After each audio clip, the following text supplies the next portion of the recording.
Our service members won't be activists and ideologues. They will be fighters and warriors. They will fight for our country. And Pete, congratulations. Secretary of Defense, congratulations.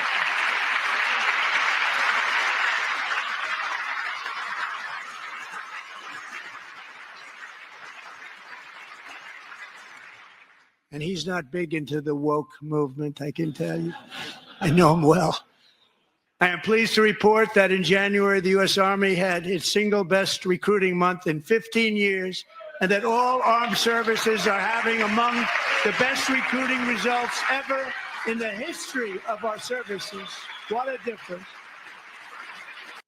How does the left compete with that?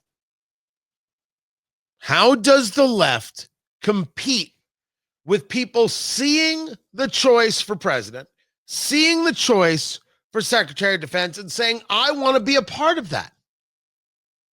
It is a full and massive repudiation of what it is they told us.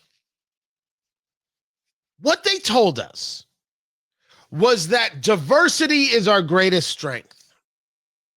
Tony Katz today. Good to be with you. Find everything I do over at TonyKatz.com. Live streaming there on the YouTubes, on the Twittix, on the Facebook. Just search for Tony Katz. You will find me. I look fantastic today. Perhaps even svelte. It's a filter on the camera. It is. It truly is. Diversity is our greatest strength.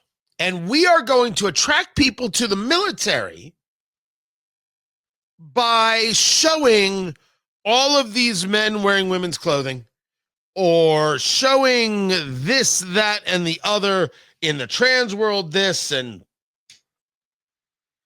they thought it was going to attract people. The argument about people who are trans, quote unquote, in the military is certainly a fascinating one.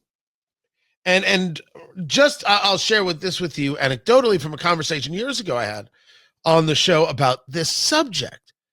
And it was with a guy who also does radio, but served, and said, look, it's not trans that creates an issue for the unit, for unit readiness. It's men and women in the same unit. Because men and women in the same unit will have sex with each other. That was it.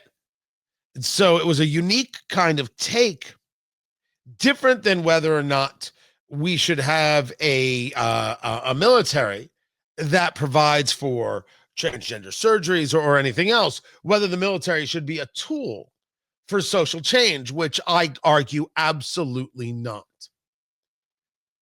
Men and women join the military because of standards. Now, some people want to argue, no, they join the military because they don't have any place else to go. I'm sure that absolutely happens. What am I going to deny that exists? That's real. Of course that happens. You'd be a lunatic to think that it doesn't.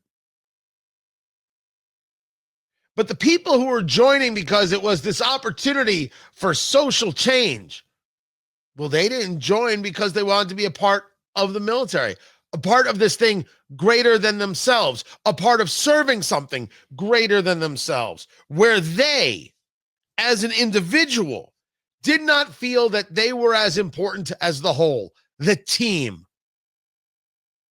People who believe in social change think that they are the important piece.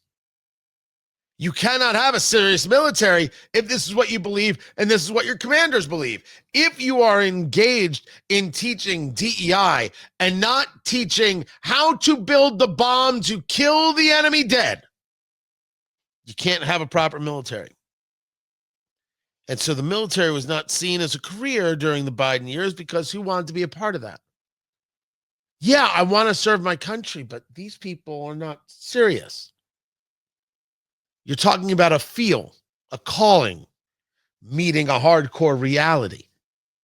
When people have a calling, sometimes you should make it easier for them to fulfill it. A standard, an understanding of what the military is, of why the military does what it does. These things matter. And clearly it is resonating because Joe Biden couldn't get anybody to join. And in the first 2 months, everybody's joining. And Trump was absolutely right to be able to comment on that. This speech had a very, very, very, very masculine vibe to it. God, do they hate that?